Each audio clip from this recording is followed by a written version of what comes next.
বাঁশি বাজে রে, cook cook cook cook cook cook cook cook, দুষ্টু কোকিল ডাকে। গ্রামে যারা থাকে বিশেষ করে ছেলেরা, তো তারা বেশি মায়ের সাথে বেশি ক্লোজ, বাবার সাথে একটু কমই হই। अच्छा। আব্বুর সামনে একদম নার্ভাস হয়ে যায়, কথা বলতে পারি না, কি বলতে চাই আর কি বলে। ओह यार यार ये कितनी औसम है। ও আমার চাচাতো ভাই আবার ওয়াইফাই চালায়, তো আমি তার ওয়াইফাইতে চালাই ফ্রি। তো এই কারণে আমি বেশিরভাগ সময় এই দেখে থাকি। থেকে আমি ব্লগিং করা স্টার্ট করেছি, তবে থেকে এই বৃষ্টিটা আমার উপর শত্রুতামি শুরু করেছে। যেদিনই ব্লগ স্টার্ট করি সেদিনই বৃষ্টি আসে।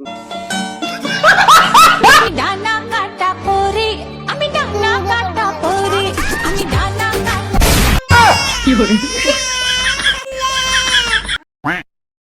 ইভান, হাত দেখাও তো কোথায় তোমার লাগাই দিছে। হ্যালো এভরিওয়ান, আসসালামু আলাইকুম, welcome back to my YouTube channel. আমি হৃদয়। তো কেমন আছো তোমরা সবাই? সো এখন বাজে 1:14, জাস্ট গোসল করে আসলাম। কেননা তোমরা হয়তো জানো যে কালকে আমি এক কথায় যে গত যে ব্লগটা তোমরা দেখেছো, তো সেখানে আমি বলেছিলাম যে আমি একদম সবকিছু রেডি হওয়ার পরেও কোনো কারণে, বিশেষ করে আমার মায়ের কারণে আমি দিনাজপুর যেতে পারি নাই। কেননা আমার খালাতো ভাই অসুস্থ, তো তাকে দেখতে পারি নাই। তো যদিও আমার মন খারাপ ছিল, তো আম্মু আব্বুরা দেখে এসেছে। কারণ কেননা তোমরা হয়তো জানো যে আমাদের বাসায় আরো অনেক কিছু থাকে যেগুলো আমরা দেখাশোনা করি, বিশেষ করে হাঁস মুরগি গরু ছাগল এগুলো দেখাশোনা করার জন্য আমাকে নিয়ে যায়নি। তো তারা ওই দিন আসছে। তো আজকে আবার আমার যে খালু, বিশেষ করে আমার যে খালাতো ভাই অসুস্থ, তার বাবা ঢাকা থেকে আসছে, ওই আঙ্কেল আবার ঢাকায় জব করে। তো এছাড়াও আরো অনেক রিলেটিভস ওরা যাবে দিনাজপুরে, যেহেতু দিনাজপুরেই আমার সেই খালাতো ভাই ইভান ওখানে আছে। তো আজকে আমি যাচ্ছি। আব্বু আম্মু বলতেছে কালকে যেহেতু তুই যাস নাই, তো আজকে তাহলে যা। তো এই জন্য আমি রেডি হয়ে আছি। তাছাড়াও তোমাদেরকে আমি বলেছিলাম যে আমার একটু, যেহেতু আমাদের সারা দেশে স্কুল প্রতিষ্ঠান খুলেছে, তো আমার কলেজেও খুলেছে, তো আমার কলেজে একটা দরকার আছে। তো সেদিন যেতে পারিনি বিধায় হয়নি। তো আজকে আমি যাচ্ছি। আজকে এক কথা না, কারণ আজকে আমি যাচ্ছি, আমি কালকে আসবো। কালকে একদম কলেজের কাজটা সেরে, তো আজকে এখন অলরেডি যেহেতু 1টা বেজে গেছে, তো আমার বাসা থেকে দিনাজপুর শহর যেতে 2 থেকে আড়াই ঘন্টা লাগে। তো আজকে হয়তো কাজটা সম্ভব করা হবে না। তো কালকে একদম সকাল সকাল কাজটা করে তারপরে বাসায় আসবো। আমার কিন্তু যাওয়ার প্ল্যান ছিল না, হঠাৎ করে প্ল্যানটা, কারণ আম্মু যখন নাকি কালকে ওর সাথে দেখা করছে ইভান, তো ও নাকি আমাকে খুব মিস করতেছিল, আর আমাকে ওর অসুস্থ কথা শুনে বাসায় মন টিকতেছিল না। তো সেজন্য আমিও যেতে চাচ্ছি এখন, কারণ ও নাকি 8 দিন হসপিটালে থাকবে। আর তোমরা হয়তো জানো যে সামনে আমার পরীক্ষা, বিশেষ করে এই মাসে এপ্রিলের 12 তারিখ পরীক্ষা। তো পরীক্ষার ডেটও খুব তাড়াতাড়ি, কেননা আজকে হচ্ছে তোমার 31শে মার্চ। তো 1 তারিখ আমি গ্রামে থাকি, আর পরীক্ষা হচ্ছে ঢাকায়। তো পরে আর যাওয়া সম্ভব হবে না, আর পড়াশোনা নিয়ে হয়তো একটু ব্যস্ত থাকবো। তো এজন্য ভাবতেছি যে যেহেতু এখনো হয়তো সময় আছে অনেকগুলা, আর আঙ্কেলও যেহেতু আসছে, তো আঙ্কেল আবার অনেকে আমাকে সাপোর্ট করে, এক কথা সব বিষয়ে আঙ্কেল আন্টি দুজনে আমাকে অনেক ভালোবাসে। তো আমি ভাবলাম আমি যদি না যেত তাহলে কেমন দেখায়, বিশেষ করে ইভানও আমার সাথে অনেকটা অ্যাটাচড এবং আমিও অ্যাটাচ। তো আমি যাচ্ছি এই মুহূর্তে তার সাথে একটু দেখা করে আসি, কেননা পরে বিষয় পরে, আর পরে যাওয়া হবে কিনা সেটার কোনো ঠিক ঠিকানা নাই। তোমরা হয়তো একটা বিষয় বলবে যে আমি সবসময় বাইরে কেন ব্লগের ইন্ট্রোটা নিই। তো তোমাদেরকে আজকে এটার আসল সত্যিটা বলে ফেলি। তো তোমাদেরকে আমি অনেকবার বলেছি যে আমার বাবা এখন বাসা থাকে, কেননা আমার আব্বুর অফিস ছুটি দিছে, কেননা অফিসে এখন কাজ কম। তো সেজন্য আব্বু বাসায়। আর আমরা গ্রামে যারা থাকি, বিশেষ করে ছেলেরা, তো তারা বেশি মায়ের সাথে বেশি ক্লোজ, বাবার সাথে একটু কমই হই। তো আব্বু বাসায় থাকে, আব্বুরও এখন বেশি সময় কাটে না, বাসায় টিভি দেখে বা বাসার যেগুলো কাজ, কোথায় গরুকে খাবার দেওয়া থেকে শুরু করে আরো অন্যান্য যেগুলা কাজ করে সেগুলা করে। আর আমি যেহেতু ব্লগ স্টার্ট করেছি নতুন, আর আমার আব্বু আব্বু বোঝে না যে ব্লগটা আদৌ কি, যে সোশ্যাল মিডিয়া কি। তো আমি একটু লজ্জা পাই বিশেষ করে আব্বুর সামনে, যদিও আব্বু আম্মু দুজনেই আমাকে সাপোর্ট করে, বলতে যে এখনো পর্যন্ত কোনো কিছু বলে নাই। কেননা বাবা মার সাপোর্ট ছাড়া কোনো জিনিসেই এগোনো যায় না। আমি যখন ফোন কিনে চেয়েছিলাম, আব্বু আম্মু দুজনেই ফোন কিনে দিছে, এবং আমি যে ব্লগ করি তারাও সেটা জানে। কিন্তু এই ব্লগটা যে কি সেটা তারা বুঝে না। আর মেইন কথা হচ্ছে আমি আব্বু আম্মুর আগে, মানে বিশেষ করে আমার আব্বুর আগে এতটাও এখনো হয় নাই। আর আব্বু কি ভাববে না ভাববে হয়তো তখন তোমার সামনে, ক্যামেরার সামনে নিয়ে আসবো, যখন এই ব্লগের মাধ্যমে কিছু একটা করতে পারবো। তো তখন আব্বু হয়তো আমার এই পেশাটাকে বুঝবে এবং সাপোর্ট করবে। আর বিশেষ করে আব্বুর সামনেও যে ভিডিও করি না এমনটা না, করি, তবে আমি নিজেই আব্বুর সামনে একদম নার্ভাস হয়ে যাই, কথা বলতে পারি না, কি বলতে চাই আর কি বলে ফেলি। তো এই জন্য আব্বু এখন বাসায় গরু ছাগলের জন্য খাবার তৈরি করতেছে। তো এই জন্য আমি এখন যেহেতু রেডি হয়েছি তো ভাবছি যে যেহেতু আজকে যাবোই দিনাজপুর, তো একটা ব্লগ কেন না দিই, যেহেতু আমি লাইফস্টাইল ব্লগ করি, তো এই জন্য ইন্ট্রোটা শুট করার জন্য আমি আমাদের এই যে উঠোন আছে এখানে আসছি। তো এটাই হচ্ছে আসল সত্যি। আর তাছাড়াও তোমরা যারা আমার ডেইলি ব্লগ দেখো তারা হয়তো জানো যে আমাদের এই বাসার উঠোনের এইদিকে আশেপাশে কোনো বাড়ি নেই, পুরোটাই একদম ফাঁকা। এখানে পুকুর আছে, আমাদের ক্ষেত বাড়ি আছে। আর সবচেয়ে বড় রিজন আমার এইদিকে বেশিক্ষণ থাকি কেননা আমার এই যে আমার বাচ্চাগুলোর জন্য, এই যে আমার হাঁসের বাচ্চা, তো এত দেখাশোনা আমাদের চোখের সামনে থেকে বিজি আর শিয়াল আমাদের হাঁসের বাচ্চাকে নিয়ে যাচ্ছে। তো এই কারণে বেশিরভাগ সময় এই সময় থেকে যখন পড়াশোনা করতে মন চায় এখানে আসি, কেননা এদিকে ফাঁকা কোনো আওয়াজ নাই, তো নিরিবিলি পরিবেশ। তো বই পড়ি যখন মন চায় বই পড়ি। আর বিশেষ করে হচ্ছে আমার এখানে এক চাচাতো ভাইয়ের বাসা, তো আমি এমবি চালাই না, কেননা এখনো অতটা সামর্থ্য হয়নি এমবি কেনার। তো এই জন্য আমার ওই চাচাতো ভাই আবার ওয়াইফাই চালায়, তো আমি তার ওয়াইফাইটা চালাই ফ্রি। वाह दीदी वाह दीदी। তো এই কারণে আমি বেশিরভাগ সময় এদিকে থাকি, আর আব্বু তো ওইদিকে আছেই। আর এখনো আমি, তোমরা হয়তো আমার ব্লগ যারা দেখবো যে এখনো আমি মাঝে মাঝে কিন্তু আটকায় যাই, যে ভাবি যে অফ ক্যামেরায় অনেক কিছু ভাবি যে এভাবে বলবো, এভাবে সাজাবো, এভাবে ব্লগের ইন্ট্রো নিব, কিন্তু যখনই ক্যামেরা অন হয়ে যায় তখনই আমি চকিয়ে যাই, মানে কি বলতে কি বলে ফেলবো নিজেই বুঝি না। এবং পরে যখন ক্যামেরা অফ হয় ইন্ট্রোটা শুট করে নেওয়া শেষ, তখন আবার অনেক কিছু মনে করে "এই, এটা হয়তো মিস করেছি, এটা বললে হয়তো আরো ভালো अच्छा। হতো"। তো আশা করি তোমরা আমার এই ভুল ত্রুটিগুলোকে নেগলেক্ট, ইগনোর করবে এবং সাপোর্টিভ চোখে দেখবে। এখন রেডি, এখন আমি জাস্ট আম্মু রান্না বান্না করতেছে, তো এখন খাওয়া দাওয়া হয়ে গেলে আমি বেরিয়ে পড়বো, কেননা আজকে হচ্ছে জবে থেকে আমি কেন জানি না বুঝতেছি না, তোমরাও হয়তো বিরক্তি হবে, জবে থেকে আমি ব্লগিং করা স্টার্ট করেছি তবে থেকে এই বৃষ্টিটা আমার উপর শত্রুতামি শুরু করেছে। যেদিনই ব্লগ স্টার্ট করি সেদিনই বৃষ্টি আসে, না হলে মেঘ লাগে, এবং বৃষ্টি আসবেই, সেটা ব্লগের শুরুতেই হোক বা শেষ হোক। আজকেও দেখো আকাশটা মেঘলা, হয়তো বৃষ্টি আসবে সন্ধ্যার দিক, তো আমি চাচ্ছি যে বৃষ্টিটা যেন না আসে, তাহলে আমার ব্লগটা পুরো ভেস্তে যাবে। তো এই জন্য তাড়াতাড়ি বের হব। তো সবচেয়ে খারাপ লাগতেছে একটা বিষয় যে একটা একটা দিনের জন্যই তো যাচ্ছি, তাই না? তো আমার এই বাচ্চা যাদের সাথে আমি অল টাইম থেকে তাদেরকে মিস করব, এই যে আমার বাচ্চারা, সো মিস করবো, থাকো, কালকে দেখা হচ্ছে, আজকে দেখা হচ্ছে না। সো ভালো থেকো। আম্মুও বলতেছে যে তুইও চলে যাবি, আবার আমার দাদি যে আছে ও আবার যাবে আমার ফুপুর বাসা। তো যার কারণে আম্মু বলতেছে যে তুইও যাচ্ছিস, তো দাদিও যাচ্ছে, তো আমি এগুলো কিভাবে সামলাবো, কেননা আমাদের শুধুমাত্র যে হাঁসের বাচ্চা এটা না, আরো অনেক কাজ আছে আমার মা যেগুলো সামলাতে হিমশিম খায়। আমাদের হাঁসের বাচ্চা থেকে মুরগির বাচ্চা সবকিছু আমি তোমাদেরকে দেখাইছি ব্লগে, তো তোমরা হয়তো জানো। এই যে আমার মহারানী, এটা হচ্ছে একটা রাজা, বলতে গেলে আমাদের মহারাজ। এর আবার দুইটা রানী আছে, ওরাও আবার ডিমে তা দিচ্ছে, ওদেরও আবার আর কয়েকদিন পর বাচ্চা ফুটবে। তো ওই জন্য অনেক কাজ আমাদের, আবার এই যে কতগুলো গরু, এই যে। তো আর কথা বাড়াবো না, হয়তো ব্লগটা একটু বেশি বড় হবে আজকে, তো তোমরা ম্যানেজ করে নিবে।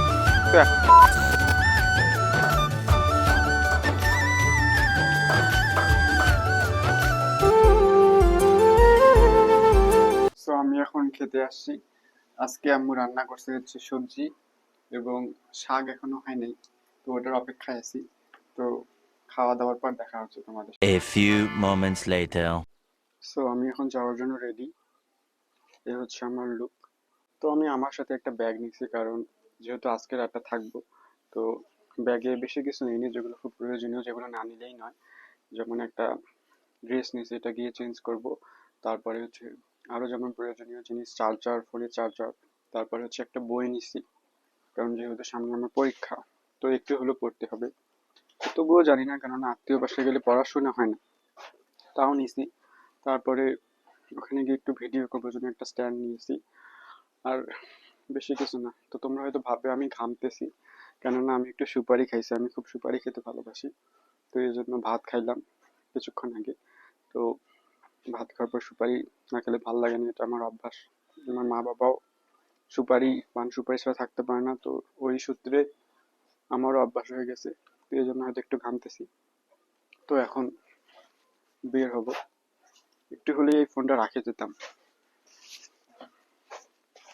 যে ফোনটা, এই ফোনে আমার চার্জ থাকে না বেশি। তোমরা হয়তো জানো যে এই ফোনের কন্ডিশন আমি আগেও শেয়ার করেছি, বেশিক্ষণ চার্জ থাকে না, তার উপর আবার চার্জও হয় না ভালো। তো এই ফোনে আমি জাস্ট ভিডিও শুট করি, আর আমার যত সব পড়াশোনার কাছ থেকে শুরু করে আমার ফেসবুকের সব কিছু আমি এই ফোনে করি। এটা আমার মায়ের ফোন। আমার আম্মু যখন, আম্মু আগে চাকরি করতো গার্মেন্টসে, তখন এটা আম্মুকে নেওয়ার প্রয়োজন হয়েছিল অফিসে চাকরি সূত্রে। তো এখন যেহেতু বাসায় থেকে, এখন আমি, আম্মু এবং আমরা দুজনেই ব্যবহার করি। বেশিরভাগই আমার কাছে থাকে, কেননা এই ফোনে বেশিক্ষণ চার্জ থাকে না। আম্মুও জানে যে আমি ভিডিও করি, ওই ফোনটা আমার প্রয়োজন, তো যার কারণে আমি এটা ইউজ করি। তো বের হচ্ছে।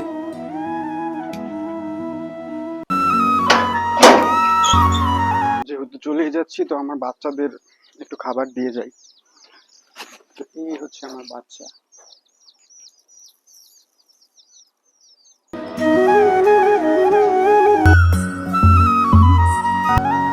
সো টাটা, তোমাদেরকে আজকে আর দেখা হচ্ছে না, একদম কালকে যখন আসবো তখন এটা একটু মিস করবো।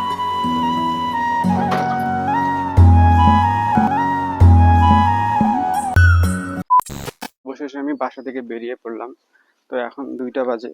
তো একটু টেনশনে আছি, এমনি আমাদের এদিকে ভ্যান পাওয়া যায় না, তার উপর আবার একদম মধ্য দুপুরে বের হয়েছি, এমনি ভ্যান পাওয়া যায় না, তার উপর আবার বের হইলাম। আর একটু আব্বুর সাথে একটু ইয়া হইল, কেননা যেহেতু একটু অভাব, তার উপর আবার একটু বুঝতেই তো পারতেছি। আমার দিনাজপুর যাওয়ার মেইন উদ্দেশ্য হচ্ছে ইভানকে দেখা। আর তার উপর বাসায় আজকে ঈদের পর থেকে একদম জাস্ট ওই যে ঘোরাঘুরি করছি, যেগুলো ব্লগ দিছি ওগুলো বাদে বাসায় একা একাই আছি। তো একটু নিজেকে একটু কেমন লাগতেছে, তো ভাবলাম এই সুযোগে একটু ঘুরে আসা যাক নানুর বাসা। নানুর বাসা বলতে যদিও আমাদের যাওয়ার কোথাও নেই, আমার নিজের নানু মারা গেছে। তো ওই নানু আমার নিজেরই নানু, নিজের মতোই দেখে। ওইখানে যেহেতু আমাদের বাসা থেকে অনেক দূর, সেখানে যাওয়া আসা করতে অনেক টাকা খরচ হয় এবং লেট।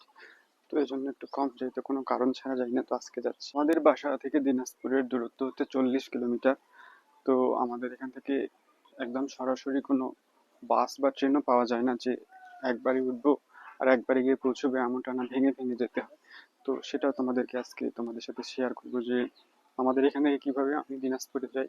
তো এখন প্রথমে এখান থেকে একটা ভ্যান বা রিক্সা নিয়ে আমাদের একটা চৌরাঙ্গি বলে সেখানে যাব, সেখান থেকে গিয়ে আবার পাকেরহাটে ভ্যানে যেতে হবে, পাকেরহাট থেকে আবার রানীর বন্দর ওখানে যেতে হবে, ওখানে 25 টাকা ভাড়া নেয়।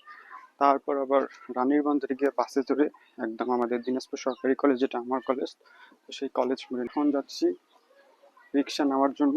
তো দেখি আজকে তাড়াতাড়ি পাই কিনা। তো যা অবস্থা, কি যে আছে জানি। অনেকক্ষণ অপেক্ষা করার পর একটা ভ্যান পাইলাম, তাও আমাকে ওয়েটিং এ রাখছে যে বাজারে নাকি কি খরচ করবে, তারপরে এসে আমাকে নিয়ে যাবে। তো অপেক্ষায় আছি যে দেখি উনি যায় কিনা। আর আমাদের এখানে যা অবস্থা, একটা জাস্ট ভ্যান পেলাম এতক্ষণ ওয়েট করার পর, তো দেখি যায় কিনা।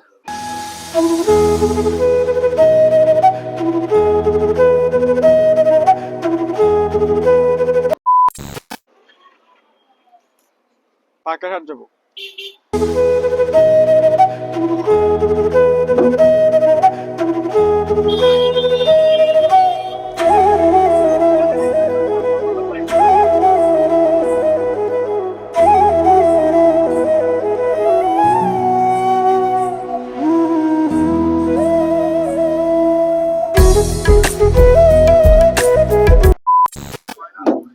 নেন, পাকেরহাট চলে এসেছি। এখন রানীর বন্দর যাওয়ার জন্য আরেকটা অটো নিতে হবে।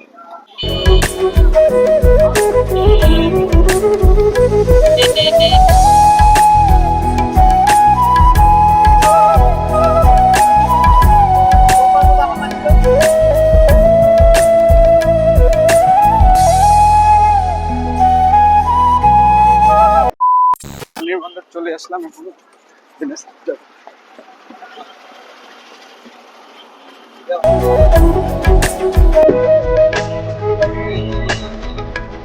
Go.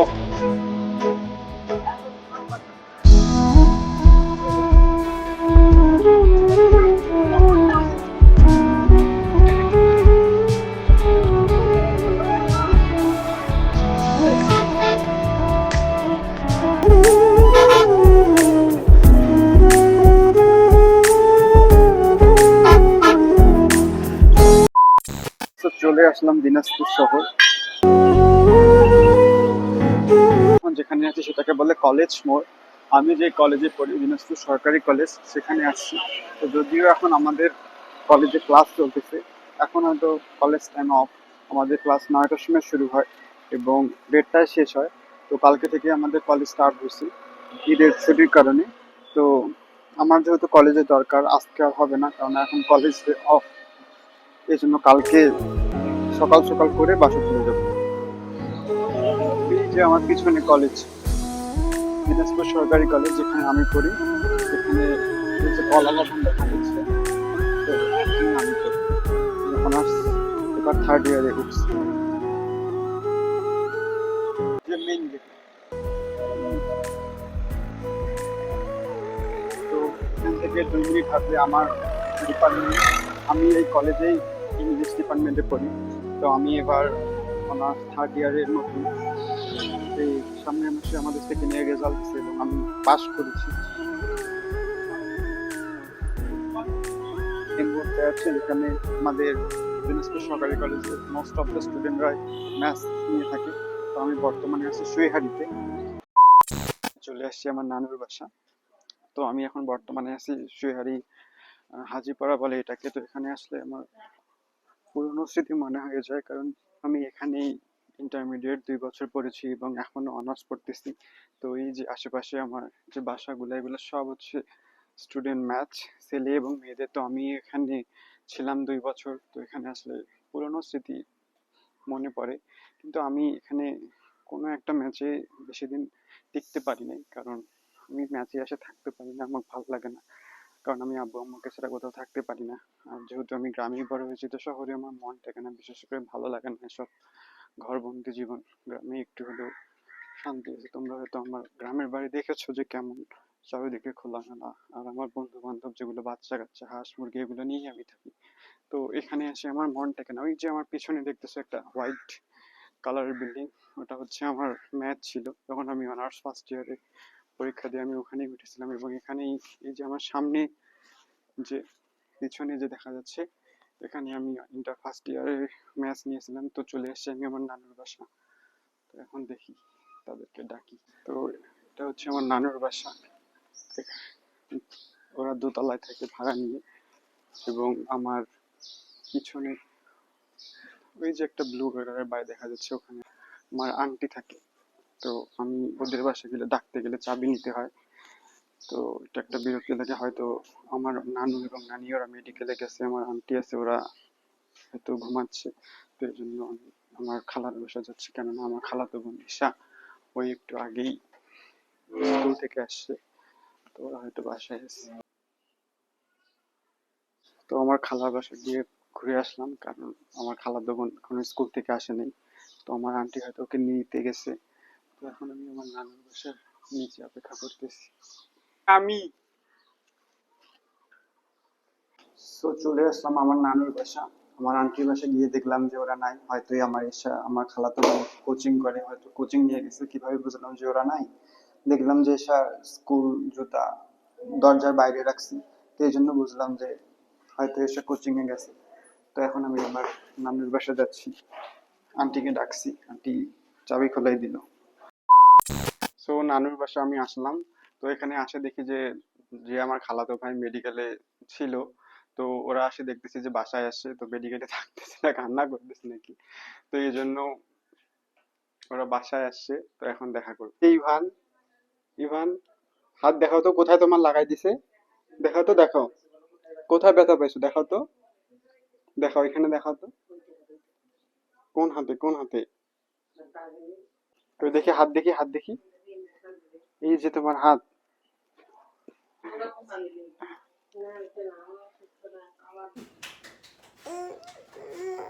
কই ওইটা হাত দেখাও তো, ওইটা হাত কই? A few moments later. এই যে আরো একজন আসছে, গান বলো। এই যে সো এখন আমি তোমাদেরকে আমার এক বান্ধবীর সাথে পরিচয় করাবো। তো কি নাম তোমার বান্ধবী?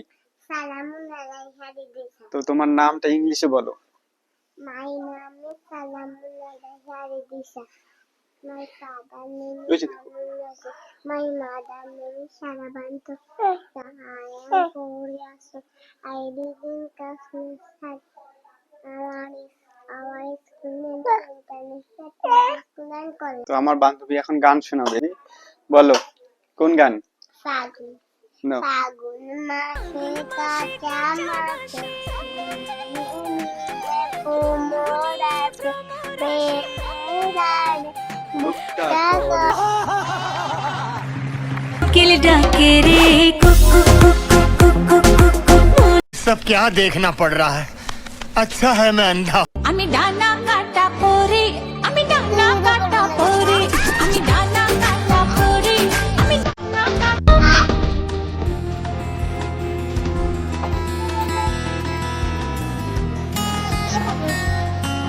এখন আমাদেরকে 5টা আঙ্গুলের নাম শোনাবে, বলো তো।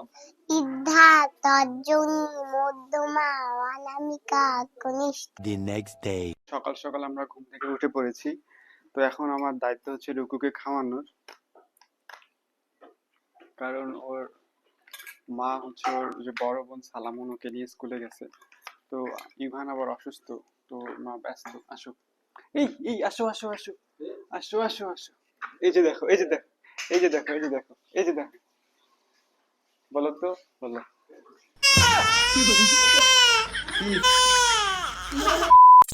তো এখন আসছি আমি আমার আন্টির বাসায়। আমার নানুর বাসা থেকে আমার আন্টির বাসা আসতে সময় লাগে মাত্র 2 মিনিট। তো ওখানে বাচ্চারা খুব ডিস্টার্ব করতেছিল, বিশেষ করে সালামান আর রুকু। তো এই জন্য বাসায়। তো আর কিছু বলবো না। ইভান আজকে দেখলাম যে ইভান একটু সুস্থ, আমাদের সাথে খেলতেছে। আস্তে আস্তে হয়তো তাড়াতাড়ি খুব সুস্থ হয়ে যাবে। তো একটাই বলবো যে সবাই ওর জন্য দোয়া করবে যেন ও তাড়াতাড়ি সুস্থ হয়ে যায়, কারণ বাচ্চাটা অনেক অসুস্থ থাকে। তো আশা করি তোমরা সবাই ওর জন্য দোয়া করবে। তো আর ভিডিও বাড়াবো না।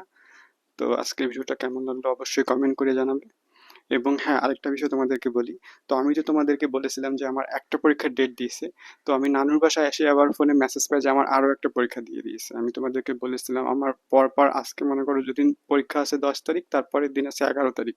তো পরপর 2টা পরীক্ষা, তো এই জন্য হয়তো একটু কম এই কয়েকদিন সোশ্যাল মিডিয়ায় থাকবো। তো আশা করি তোমরা বুঝতে পারবে। আর একটু ব্লগও একটু কম, কারণ এই 2টা পরীক্ষার জন্য আমি সিরিয়াস ভাবে প্রিপারেশন নিব, যে দেখি যে কি আছে আমার কপালে। তো হয়তো তোমরা বুঝতে পারবে বিষয়টা। তো আজকের ভিডিও এতটুকুই। তো সবাই ভালো থাকো। আর হ্যাঁ, অবশ্যই চ্যানেলটি সাবস্ক্রাইব করবে এবং জানাবে যে তোমাদেরকে কেমন লাগলো। আসসালামু আলাইকুম। সবাই নিজের বাবা মাকে সম্মান করো এবং নিজের প্রতি খেয়াল রেখো। আল্লাহ হাফেজ।